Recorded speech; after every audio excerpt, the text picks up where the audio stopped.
Bonjour, alors aujourd'hui 5 février 2026, je vais vous proposer l'exercice 3 qui portait sur les fonctions, équations différentielles du sujet 1 novembre 2025, Amérique du Sud.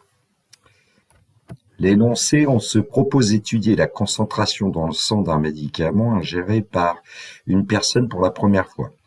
Soit le temps en heures écoulé depuis l'ingestion de ce médicament, on admet que la concentration de ce médicament dans le sang, en grammes par litre de sang, est modélisée par une fonction f de la variable t, définie sur l'intervalle 0 plus infini, fermé en 0. Partie A, lecture graphique, donc on nous donne une représentation graphique. On a représenté ci-dessus la courbe représentative de la fonction f, avec la précision permise par le graphique, répondre aux questions suivantes sans justifier.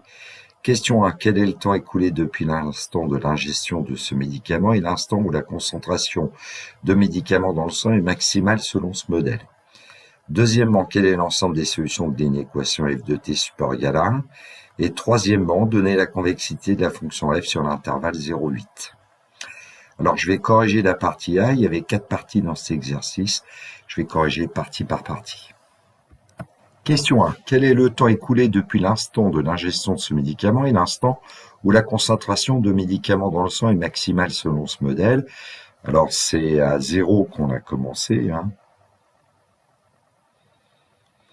Et puis, la concentration maximale, on a le sentiment qu'elle est obtenue pour un certain point, que je vais appeler S.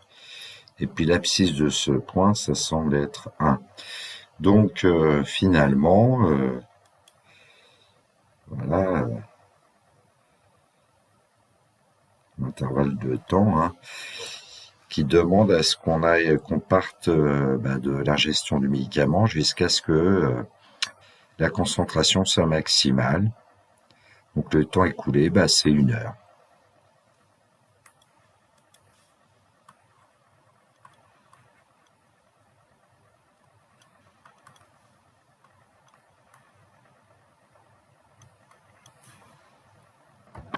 Question 2. Quel est l'ensemble des solutions de l'inéquation f de t supérieur égal à 1? Donc, dans ce cas-là, on sait qu'on va tracer la droite d'équation y égale 1. On coupe la courbe en 2 points. On va donner un nom après tout. Donc, on a le point A ici. A. Et le point B. Bon, ensuite, on va peut-être projeter les points A et B sur l'axe des abscisses pour obtenir environ 0,25, on a envie de dire ici, pour l'abscisse de A, et puis pour l'abscisse de B, environ 2,5. Voilà ce qu'on va écrire, XA environ égal à 0,25 et puis XB environ égal à 2,5. Donc l'ensemble des solutions, on peut dire que f de t va être supérieur égal à 1 ici, si et selon si, et bien t comprend entre 0,25 et 2,5. Si on appelle grand S l'ensemble des solutions, on prendra 0,25, 2,5, évidemment, ça n'est que approché, a priori. Question 3, donner la convexité de la fonction f sur l'intervalle 0,8. C'est sur l'intervalle 0,8 que la courbe de la fonction f a été tracée. Bon, alors, on a quand même le sentiment que quand on prend un point, par exemple le point d'abscisse 0,5 et d'ordonnée environ 1,5, la tangente va être située au-dessus de la courbe. Et puis de 0 jusqu'à, on ne sait pas trop, pratiquement 2,5, peut-être. 2 éventuellement, parce qu'en 2 on a l'impression qu'il y a peut-être une tangente qui traverse la courbe. Donc Voilà, on va se placer en 2. Et puis en 2, effectivement, on a l'impression que ça va changer de convexité. Bon, donc, je vais colorier à peu près en bleu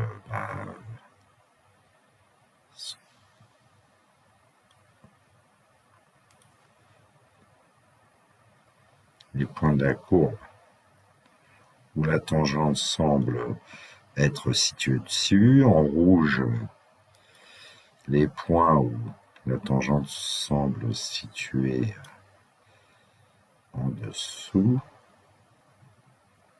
C'est vraiment pas joli. Je suis désolé, c'est moyen du bord. Bon. Et puis ici, on va prendre un point d'abscisse 2. Je vais l'appeler K. Bon, qu'est-ce qu'on va dire? F semble concave sur 0,2. F semble convexe sur 2,8. Puis C2F semble avoir un seul point d'inflexion.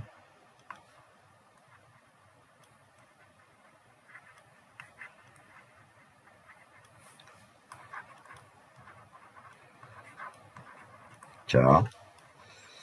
D'abscisse 2, bon, son ordonnée, ce serait 2,2. Ici, si on voulait donner l'ordonnée, ce sera environ 1,25. Partie B, détermination de la fonction f. On considère l'équation différentielle grand E, y' plus y égale 5 exponentielle moins t d'un connu y, où y est une fonction définie et dérivable sur l'intervalle 0 plus infini. On admet que la fonction f est une solution de l'équation différentielle grand E. Question 1, résoudre l'équation différentielle grand E' qui est y' plus y égale 0. Deuxièmement, soit u la fonction définie sur intervalle 0 plus infini par u de t égale at exponentielle moins t avec a appartenant à R. Déterminer la valeur du réel a telle que la fonction u soit solution de l'équation E. Question 3, déduire l'ensemble des solutions de l'équation différentielle grand E. Et question 4, la personne n'ayant pas pris ce médicament auparavant, on admet que f de 0 égale 0. Déterminer l'expression de la fonction f. Question 1, résoudre l'équation différentielle E', y' plus y égale 0. Alors, ce qu'on fait, c'est qu'on isole plutôt y' et puis on dit que c'est égal à moins y, ce qui fait que E', on peut dire que c'est l'équation différentielle y' égale AY avec A égale moins 1. Ça permet de se ramener au cours, parce que le cours va vous dire qu'une fonction est solution de cette équation différentielle, si et seulement si il existe un réel C tel que cette fonction en x est C exponentielle à x. Je vais rédiger bien sûr. Allons-y, G est solution de E', si et seulement si il existe un réel C tel que pour tout t appartenant à 0 plus l'infini, la variable ct ici, g de t égale c exponentielle à t. Donc, en fait, g de t égale c exponentielle moins t, puisque a égale moins 1. Question 2, soit u la fonction définie sur l'intervalle 0 plus infini par u de t égale à t exponentielle moins t avec a appartenant à R. U est aussi dérivable sur 0 plus infini. Déterminer la valeur du réel a telle que la fonction u soit solution de l'équation E. Donc, ce serait bien de rappeler ce que c'est que l'équation E, y' plus y égale 5 exponentielle moins t. Bon, alors, ça veut dire quoi, en fait, que U est solution de E? Peut-être écrire quand même. U est solution de E. C'est-à-dire que U' plus U égale 5 exponentielle moins T, bon, plus précisément peut-être, pour tout T appartenant à 0 plus infini, U' de T plus U de T est égal à 5 exponentielle moins T. Bon, alors, qu'est-ce que ça veut dire? Ça veut dire que là, on va prendre U de T, son expression à T exponentielle moins T, et on a besoin de U'.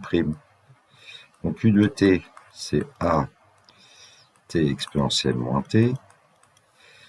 Donc, comment on va calculer U' de T? Bon, là, c'est une constante, hein. Donc, on va dériver le produit de T exponentielle moins T. Alors, ce produit, bah, la dérivée de T, c'est 1, qu'on multiplie par exponentielle moins T, plus, on garde la première fonction de T et on la multiplie par la dérivée de la deuxième, moins exponentielle moins T. En fait, ici, j'ai utilisé une formule pour la dérivée d'un produit de deux fonctions.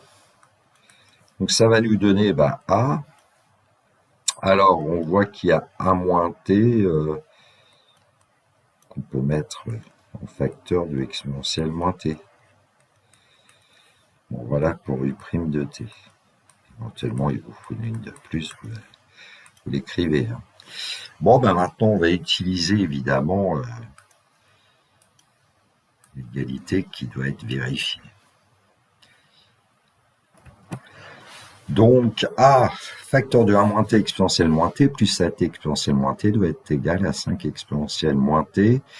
Alors, quand on peut certainement mettre exponentielle moins T en facteur ici. Et puis, on a A moins AT plus AT égale 5 exponentielle moins T. Alors, exponentielle moins T est toujours strictement positif, il ne s'annule pas, donc on va pouvoir simplifier par exponentielle moins T, diviser en fait par exponentielle moins T. Et puis on obtient ici A égale 5. Bon, on a trouvé la valeur de A pour laquelle U de T est une solution de grand E, on peut peut-être le dire, hein, du coup. On marque pour tout T appartenant à 0 plus infini, U de T, ça sera 5 T exponentielle moins T. U est une solution de grand E. Il y en aura d'autres, hein, il y en a même une infinité. Une. Question 3. En déduire l'ensemble des solutions de l'équation différentielle grand E. Alors moi, je vais appeler H une solution de grand E. Alors, qu'est-ce que ça veut dire que H est solution de grand E? Ben, ça signifie que H' plus H égale 5T exponentielle moins T. Bon, je n'avais pas sous les yeux, en fait, c'est 5 exponentielle moins T. Bon, et puis là, l'astuce, c'est de se dire que la fonction U est une solution particulière de cette équation différentielle. Et donc, dans le deuxième membre, c'est d'écrire U' plus U. Bon, du coup, bon, il y a plusieurs façons de faire, mais allez, je vais regrouper tout le monde dans le premier membre, mais en se disant que on va écrire les fonctions H et U ensemble et les dériver ensemble. Ce qui fait qu'on a la dérivée d'une différence, on sait que c'est la différence des dérivées.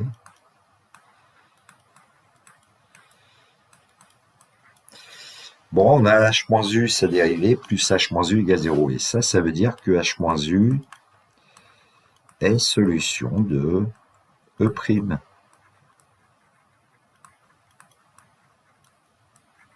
Puisque E', c'était l'équation différentielle Y' plus Y égale 0. Mais on les connaît, les solutions de cette équation différentielle prime, on les a trouvées. Et donc, ça voudra dire que h de t moins u de t sera égal à c exponentielle moins t. Et donc, on va récupérer h de t. H de t égale u de t plus c exponentielle moins t. Et on connaît u de t. Donc, on va avoir h de t qui va être égal à 5t exponentielle moins t, si mes souvenirs sont bons, plus c exponentielle moins t, on pourrait mettre exponentielle moins t en facteur. Alors, ceci pour tout t de 0 plus infini. Bon, je ne l'ai pas écrit parce que c'est assez lourd. Je voulais plutôt vous faire voir vraiment la démarche qui vous permet de trouver la fonction h solution de grand E. Question 4. La personne n'ayant pas pris ce médicament auparavant, on admet que f de 0 égale 0. Déterminer l'expression de la fonction f. Alors, f, on sait qu'elle est solution de...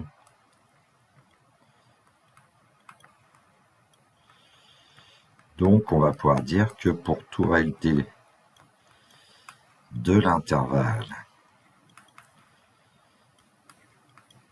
0 plus l'infini, eh bien f de t va s'écrire, alors je crois que c'est 5t plus c, exponentielle moins t. Faut que je vérifie. Bon, ce qu'on doit connaître, du coup, c'est la constante c, mais comme on nous donne une valeur initiale, f de 0 égale 0, ça veut dire, en remplaçant ici t par 0, 5 fois 0 plus c, exponentielle moins 0 doit être égal à 0. Ce qui nous donne tout simplement c, puisque exponentielle moins 0 voit 1, c égale 0, ce qui fait que eh bien, f de t va être égal à 5t exponentielle moins t, évidemment, quel que soit t appartenant à 0 plus infini.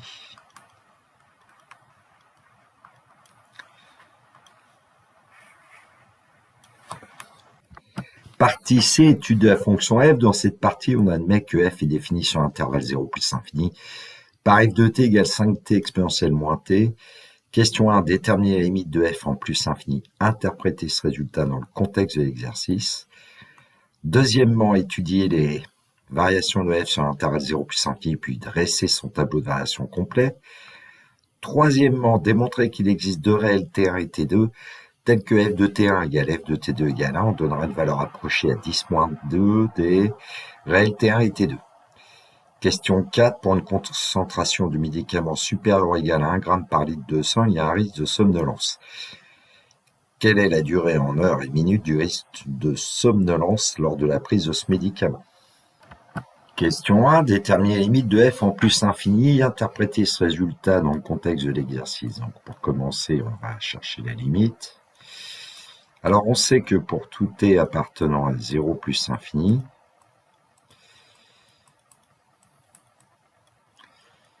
f de t égale 5t exponentielle moins t. Alors on se dit ici par exemple que c'est sous la forme d'un produit. Quand t tend vers plus infini, que fait 5t? Lui tend vers plus infini. Et puis exponentielle moins t, exponentielle moins l'infini tend vers 0. Ce qui fait que pour 5t exponentielle moins t, eh bien c'est une forme indéterminée. Je vais l'appeler phi, plus infini multiplié par 0. Donc il faut procéder autrement. Alors, on va pouvoir remarquer la chose suivante, c'est que f de t, c'est 5 multiplié par t divisé par exponentielle t, si on utilise une propriété algébrique de l'exponentielle qui dit qu'exponentielle moins t, c'est l'inverse exponentielle t. Bon, et donc, dans notre cours, on a une limite connue qui est la limite de exponentielle t sur t, c'est-à-dire l'inverse de ce qu'on a ici.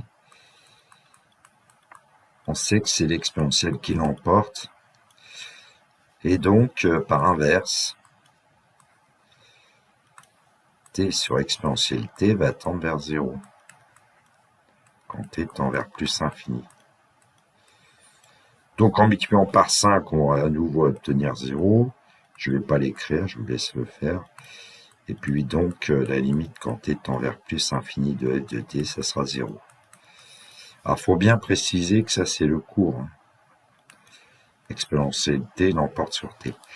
Alors moi, pour mes élèves, quand j'enseignais encore, je leur disais que quand ils ont 5t exponentielle moins t,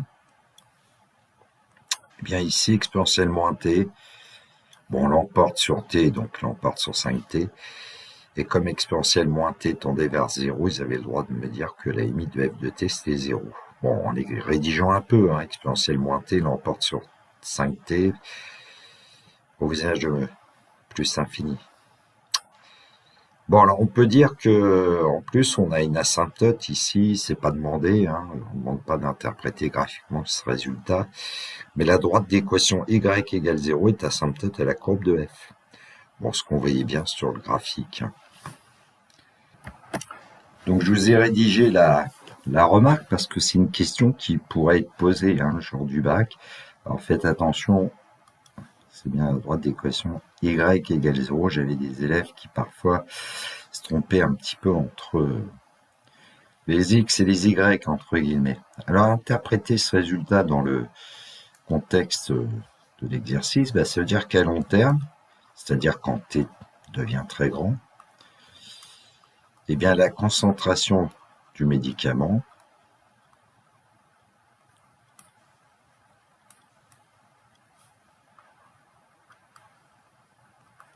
qui a été ingéré par le patient se rapproche de 0. Donc le médicament finit par quasiment s'éliminer. Heureusement. Question 2, étudier les variations de f sur 0 plus infini, puis dresser son tableau de variation complet. Bon, a priori, quand on a une fonction, qu'est-ce qu'on fait? On la dérive pour avoir le signe de la dérivée. En fait, on l'a déjà fait, ça c'est la fonction u de t. Hein. Donc on avait trouvé 5 facteurs de 1 moins t exponentielle moins t, sinon vous le refaites, j'ai dû le refaire dans le polycopier de correction.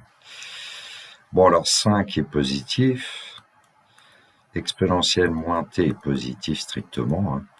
Donc f' de t a même signe que 1 moins t.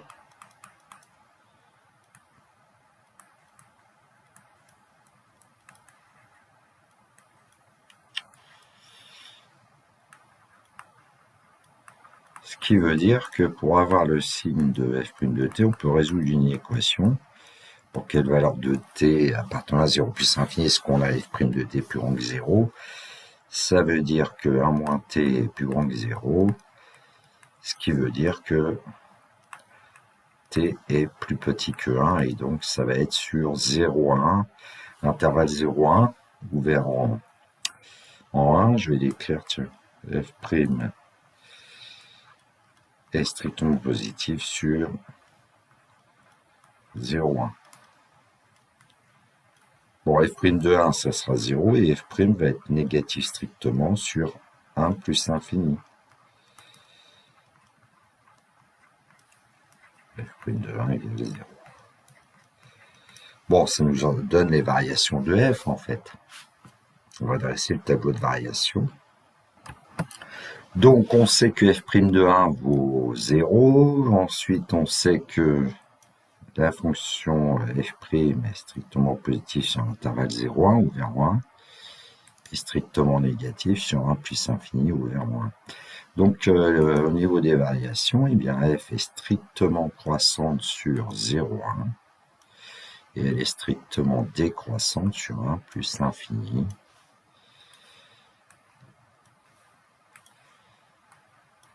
Alors, f de 0, on n'a pas le calculé parce qu'on sait, c'est 0, on l'a vu déjà. La limite en plus infini, on a vu que c'était 0. Bon, il nous manque f de 1. Alors, c'est 5 fois 1 fois exponentielle moins 1 vu l'expression de la fonction. Donc, ça nous fait 5e moins 1. Certains aiment bien l'écrire 5 divisé par e. Pourquoi pas. 5 divisé par environ 2,718. Bon, voilà pour les variations de f et le tableau complet.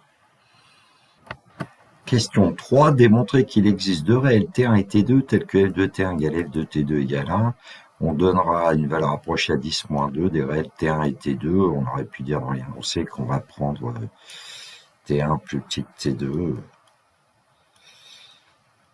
En prenant le tableau de variation de la fonction f, est-ce que la valeur 1 peut être atteinte entre 0 et 5e-1 5e-1, on aurait besoin de connaître quand même une valeur approchée. Ça serait bien. Alors 1,839 d'après ma calculatrice. Ce qui fait que pour passer de 0 à cette valeur 5e-1, évidemment, on va passer par 1 et puis une seule fois. Pour une certaine valeur, évidemment, que je vais appeler T1.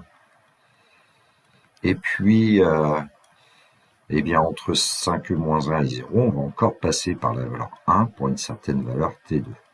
Alors, le jour du bac, apparemment, quand on a donné ce tableau avec 1, T1, T2, là, on peut dire, d'après le tableau, l'équation de T égale 1 possède deux solutions, T1 et T2, dans l'intervalle 0 plus infini.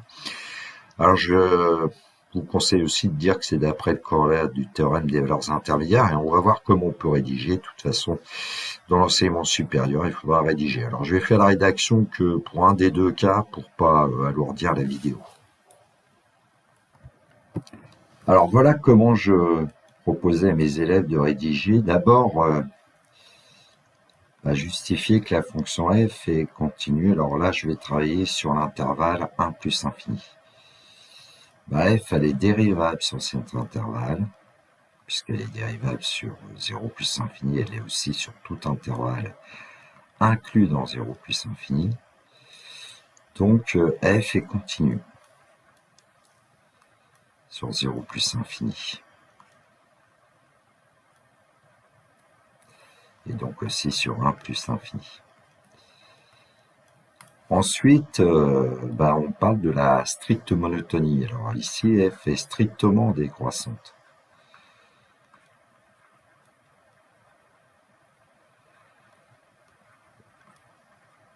Sur 1 plus infini.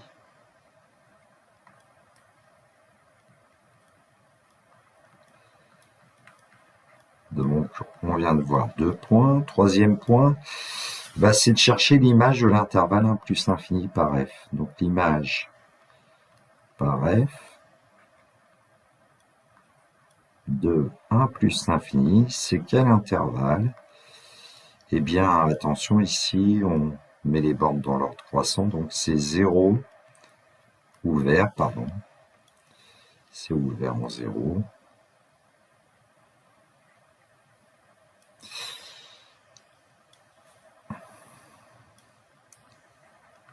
Et puis, j'ai inclus 1, donc on inclut 5e-1.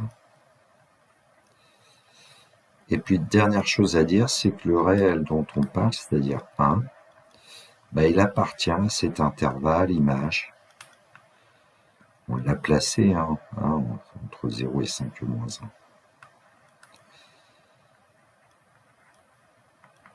Et puis, on invoque le théorème des valeurs intermédiaires. D'après le corollaire du théorème des valeurs intermédiaires. Alors là, je vais me permettre d'écrire TVI comme beaucoup font parce que c'est un peu court pour tout dire. L'équation, eh bien, f de t égale 1 possède une solution unique dans l'intervalle 1 plus l'infini. Et cette solution, on l'appelle T2. Bon, il faudrait faire la même chose pour l'intervalle 0,1. Bon, c'est un peu lourd tout ça. Je pense qu'au jour du bac, si vous le faites déjà une fois, c'est très bien. Puis vous dites de manière analogue, on obtient que l'équation f de t égale 1 possède une solution unique T1 dans l'intervalle 0,1. Alors ensuite, on va chercher, pour commencer, un encadrement de T2. Alors en utilisant un calculatrice, je vais pas le refaire, j'ai fait dans beaucoup de vidéos. Bon, vous allez finir par trouver que f de 2,54 est un peu plus grand que 1, qui est un peu plus grand que f de 2,55. Ce qui nous donne en fait f de 2,54 qui est plus grand que f de T2, plus grand que f de 2,55, et comme f est strictement décroissante sur 1 plus infini, quand on passe des images aux antécédents, on change l'ordre. Bon, de toute façon, on n'a pas le choix, 2,54, il faut bien que ce soit plus petit que 2,55. Donc là, on a un encadrement à 10-2 près, et puis, comme valeur approchée, on peut choisir 2,54 ou 2,55. 2,54, c'est la valeur approchée de T2 par défaut à 10-2 près, et puis 2,55, c'est la valeur approchée par excès à 10-2 près de T2. Bon, alors donc T2, vous pourrez prendre 2,54 ou T2 environ 2,55.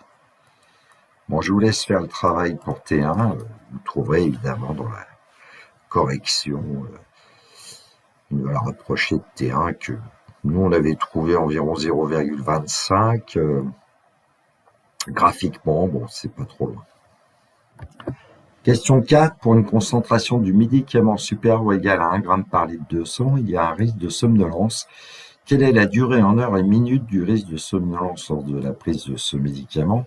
Alors en fait, ici, je vous ai redonné un graphique où j'ai placé des points carrés K2 qui sont les points d'intersection de la droite d'équation Y égale 1 et de la courbe de F, et puis les abscisses évidemment de K1 c'est T1 et de K2 c'est T2. Donc la durée en heures minutes, en théorie c'est T2 moins T1, puisque le risque de somnolence c'est quand F de T est supérieur ou égal à 1, ce qui signifie que T est compris entre T1 et T2. Donc la durée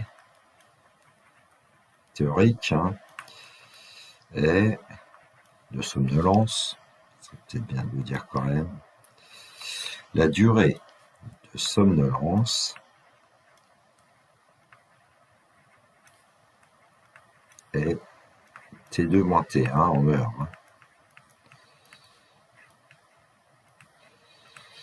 Bon, alors on nous demande en heures minutes, ça veut dire qu'on va essayer d'évaluer T2 moins T1 de manière approchée. Donc on va aller chercher l'encadrement qu'on avait de T2, et puis je vais vous donner celui de T1. Bon, j'ai mis des inégalités larges, on avait trouvé strict tout à l'heure, c'est pas très grave. Alors attention, pour évaluer T2 moins T1, il va falloir trouver un encadrement de moins T1. Car pour avoir T2 moins T1, on va faire une somme membre à membre, et on n'a pas le droit de faire de différence membre à membre. Alors moins T1 va être compris entre moins 0,26 et moins 0,25, attention. Bon, ce sera à vous de le montrer peut-être, et puis en ajoutant membre à membre, eh bien on va obtenir T2 plus moins T1, T2 moins T1, qui va être compris entre 2,56 moins 0,25, et puis ici en 2,55 moins 0,26. Bon, ce qui fait que T2 moins T1 va être compris entre deux valeurs. Alors autant pour moi ici c'était 2,54 et 2,55, j'aurais dû vérifier. Bon, alors donc ça va nous donner ici 2,54. Et oui, on se trompe. Avec les imbéciles qui se trompent jamais, disait mon professeur terminal. Bon, ce qui fait que on va obtenir 2,30 de manière supérieure et de manière inférieure 2,28. Voilà. Bon, Alors ça, en général, c'est pas vraiment demandé aux élèves, mais ce que vous pouvez faire, vous, c'est dire, bah, je prends la valeur rapprochée de T2 que j'ai trouvée, la valeur rapprochée de T1 que j'ai trouvée, et puis je fais la différence des deux, hein. Bon, alors, bah, on peut dire que ici, bah, finalement, T2 moins T1, on va prendre le milieu de l'encadrement, ça va être environ 2,29 en heure, mais on nous demande aussi en minutes, donc on va traduire. Bon, c'est déjà qu'on a 2 heures et puis 0,29 heures. Bah, pour avoir en minutes, il suffit de multiplier par 60 minutes puisqu'il y a 60 minutes dans une heure. On trouve 17,4. Bon, finalement, la durée de somnolence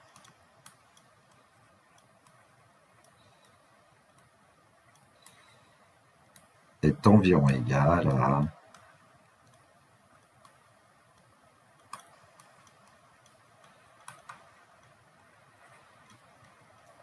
finalement 2 heures et 17 minutes, on va dire.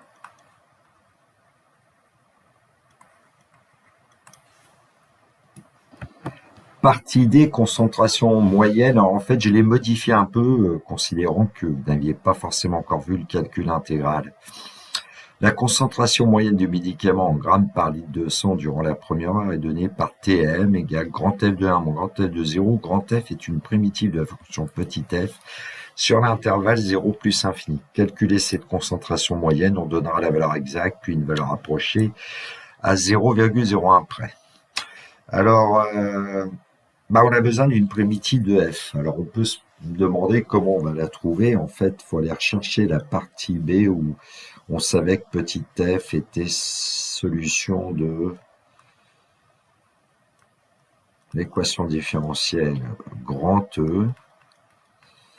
Et donc, ça voulait dire que, quel que soit t appartenant à 0 plus infini, eh bien, f de t plus f' de t est égal à 5 exponentielle moins t si mes souvenirs sont bons. Bon, on écrit plutôt f' de t plus f de t si on tient compte de l'ordre qu'il y avait. Mais bon, c'est la même chose. Bon, alors, bah, comment on va procéder pour trouver une primitive de f? Bah, ici, on va isoler f. Et en isolant petit f, on l'obtient évidemment 5 exponentielle moins t moins f' de t. Et bien là, on va pouvoir trouver une primitive, parce qu'une primitive de petit f, c'est grand F de t. On connaît une primitive de 5 exponentielle moins t, c'est moins 5 exponentielle moins t. Une primitive d'exponentielle moins t, c'est moins exponentielle moins t. Et une primitive de f' de t, ben c'est f de t. Bon, il y a juste à rajouter une constante, alors que je vais appeler c après tout. C'est constante réelle. Bon, bah du coup, il suffit de remplacer l'expression de f de t qu'on connaît, on aura une primitive. Bon, j'ai réécrit un petit peu les choses, et puis on remplace f de t, ça fait 5t exponentielle moins t, bon, plus une certaine constante. Bon, on peut peut-être exprimer un petit peu autrement, en mettant bah, moins 5 en facteur ou 5, bon, moins 5, allez. Moins 5 facteur de 1 plus t exponentielle moins t, plus une constante. Et puis la température moyenne, on lui disait que c'était grand F de 1 moins grand F de 0. Alors en fait, c'est divisé par 1 moins 0 qui vaut 1 ici, mais bon. Tm, eh bien c'est grand F de 1, bah c'est moins 5 multiplié par 1 plus 1, 2, moins 10 exponentielle moins 1, moins, alors grand F de 0, remplacé par 0, ça donne moins 5 exponentielle moins 0, c'est 1, moins 5, moins 5, plus 5. Bon, bah donc on a la valeur exacte de Tm. On va l'écrire quand même sous la forme. J'ai dit moins t ici, c'est moins 1. J'avais dû dire moins 1, mais c'est 5 moins Bon, on va dire 10 exponentielle moins 1. Bon, avec une calculatrice, on trouve une valeur approchée de Tm, qui est environ 1,32. Bon, a priori, c'est terminé, sauf que moi, je me suis posé une petite question. C'est celle où on nous avait demandé de conjecturer la convexité de la fonction f dans la première partie. Elle n'a pas été étudiée du tout après. Donc, je rappelle quand même que pour étudier la convexité de petit f, étude de la convexité ou concavité finalement, convexité de f, soit on connaît les variations de la dérivée f', soit on va chercher la dérivée seconde.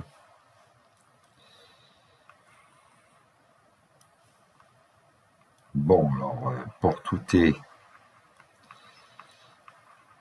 appartenant à 0 plus infini, ici, on avait trouvé f' de t. C'était 5, 1 moins t, exponentielle moins t. Donc, on va dériver f seconde de t égale... Alors, le 5, on va le garder, puis ensuite, on va prendre la dérivée de la première fonction à moins t multipliée par la deuxième. Et ensuite, on garde la première fonction et on multiplie par la dérivée de la deuxième, qui est moins exponentielle moins t. Bon, donc f seconde de t, c'est 5. Et puis facteur de quoi? Alors on va avoir moins 1, et on va mettre exponentielle moins t en facteur, on va avoir moins 1, moins 1, moins t, moins 1, et puis plus t. Ce qui fait que f seconde de t, eh bien c'est 5 facteur de t moins 2 exponentielle moins t. Donc, comme on a 5 qui est strictement positif, exponentielle moins t qui est strictement positif, f seconde de t a même signe que t moins 2.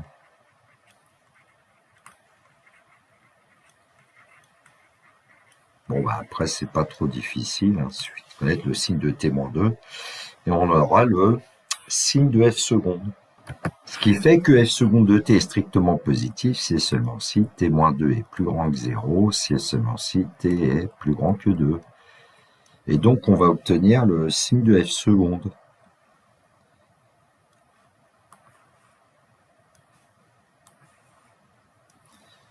Donc, on a t, 0, 2, plus l'infini, f seconde de t, donc qui va s'annuler donc en 2, ensuite qui va être strictement positive sur 2 plus infini, strictement négatif sur 0, 2. Bon, du coup, on va pouvoir dire que f est ici concave sur 0, 2. Et c'est ce qu'on avait conjecturé à un moment donné. Et puis sur 2 plus infini, f est convexe.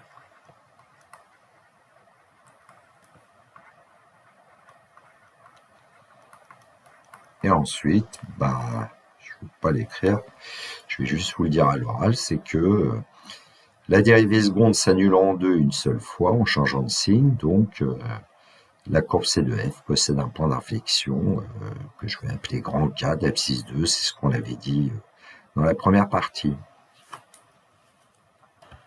Bon, il y avait du boulot dans cet exercice, donc pour moi c'est la fin là. Je risque la somnolence.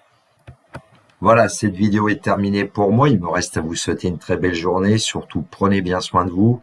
Que la force soit avec tous les étudiants. Au revoir.